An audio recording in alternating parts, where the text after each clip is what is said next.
కాలేక ఇక్కడ ఖాళీ ప్లేస్ ఉంటే ఇక్కడ కాలనీ పెట్టుకున్నాము. ఆ కాలనీ పెట్టుకునే తావుని వీళ్ళందరూ కంచె వేసుకున్నాం. ప్రెగ్నెంట్ అను ఇల్లు వేసుకోకూడదని కంచె వేసినాం. ప్రస్తుతానికి నెల్లూరు అవుతానే ఇల్లు వేసుకుందాం అనుకున్నాము.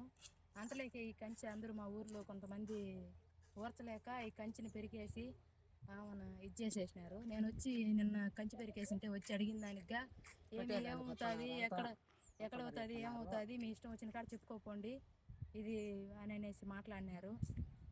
అదే మీరే ఏదో ఒకటి న్యాయం చేయాలి సార్. మీరు నాకు 4 కొడుకులు చూడండి సార్. అంతా తలం లేవు, కొట్టేసినారు.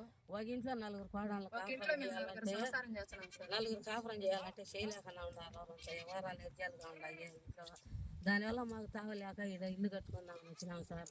కట్టుకుంటే మాకు తెలియకన్నానే అంతా ఎరగొట్టేసి అంతా పెరికేసి మీరు తంతి పెరికేస్తున్నారు, ఎరగొడుతున్నారు అని అడిగితే మీ ఇష్టం వచ్చిన కాడ మీకు దిక్కుని కాడ చెప్పుకోకండి, మమ్మల్ని ఏమి చేయలేరు మీరు అని మనుషుల మీద ఆడవాళ్ళు మగవాళ్ళు పట్టును పరిగెత్తా ఉన్నారు.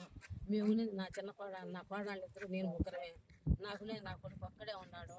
పదవాళ్ళంతా ఉద్దేశం పోయినారు. వాళ్ళు ఆ మాదిరి చేస్తున్నారు సార్. మీరు ఏం చేస్తారో మీరే మాకు దిక్కు.